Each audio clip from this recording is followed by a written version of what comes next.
Hey guys, welcome back to our next stop, this time Wiesbaden. The V-Klasse is on the road again, and today I got Horst Reichel with me. Horst, thanks for taking the time.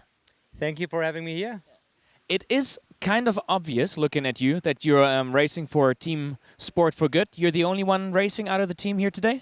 Yes, because my other teammates are preparing for some other races. So yeah, I'm at the moment the only guy racing here. But yeah, it's good because it's not far from my hometown. So it's an easy way for racing.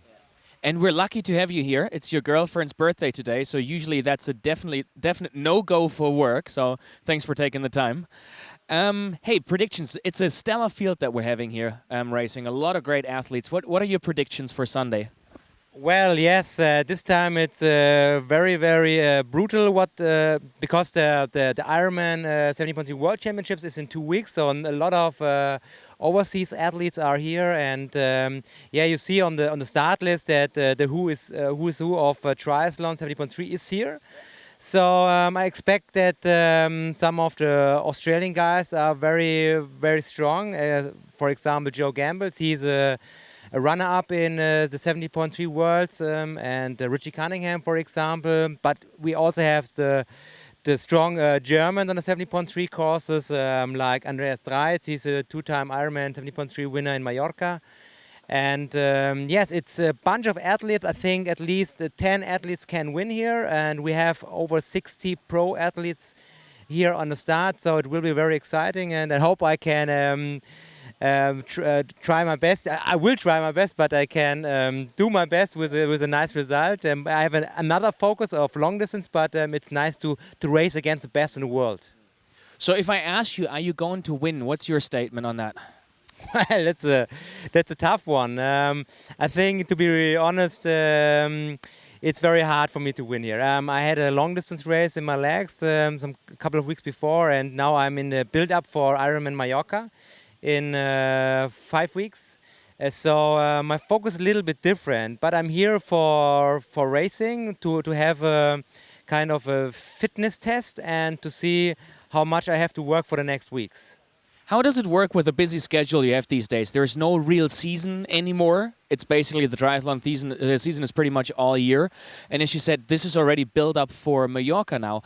How do you find the balance between being fit enough for this, but yet not cut out too much of your training up front? Yeah, well, it's difficult now with this long season, but in the end, you pick 2 big races, you build up for these races, and the other races are kind of build-up races. And in the end, the professionals are over the whole year have a 90% shape, but just for the peak races, they're in 100%. So that's also my strategy for the season. But sometimes it's hard because if you have this kind of race like here with a tough field, you are going 100% as well, and even if you're not in that shape, maybe.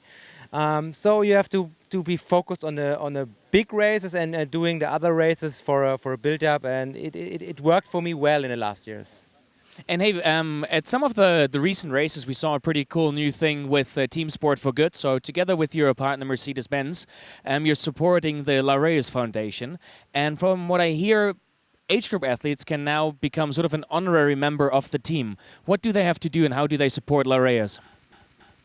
Yeah, it's pretty easy. You can buy this bands here, this sweatbands. It's pretty cool and pretty nice. Also for racing, it keeps you cool. And the money of these bands are going directly into Laureus, and you can support with that the Laureus Foundation. And yeah, on the Mercedes Ironman European Tour, you can buy it at the expo at the Mercedes booth. So yeah, guys, buy this nice bands, and you see here Sport for Good, and X-Bionics are one of our sponsors. They are supporting this as well, like Mercedes. So it's nice, and all the members with this band have the option to make or to win some cool stuff from our team, like nice sunglasses or some X-Bionic stuff, some running shoes. So it's a nice option to have. Hey, hard to believe. I mean, you are living about 30 minutes away from the race site here, but from what I hear, you just cycled the bike course yourself for the first time yesterday, was it? Yeah. So what is your tips and tricks for age group athletes to conquer that bike course? Yeah, I think this is one of the toughest bike courses and nicest bike courses with all the scenery views here. But you have to be very careful. You have to control your power.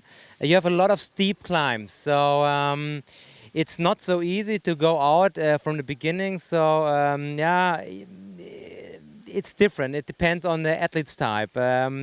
For the age group athletes, I would say just relax and just try to keep some energy for the run. In the end, it's all about the run here, because you can blow up here on the bike because it's so hard. You have so much climb with 1,400 meters of climbing meters. So keep cool and relax and enjoy the nice swim start and the nice scenery on the bike, and then you can have a nice run here in the park here in Wiesbaden. It's pretty unique, I think. So yeah, try to enjoy it a little bit. All right, listen to the man. He knows exactly what he's talking about, and this way you can enjoy a great race on Sunday. Horst, thanks for taking the time. Thank you, Tim. Good luck on Sunday, and see you at that finish line. Perfect.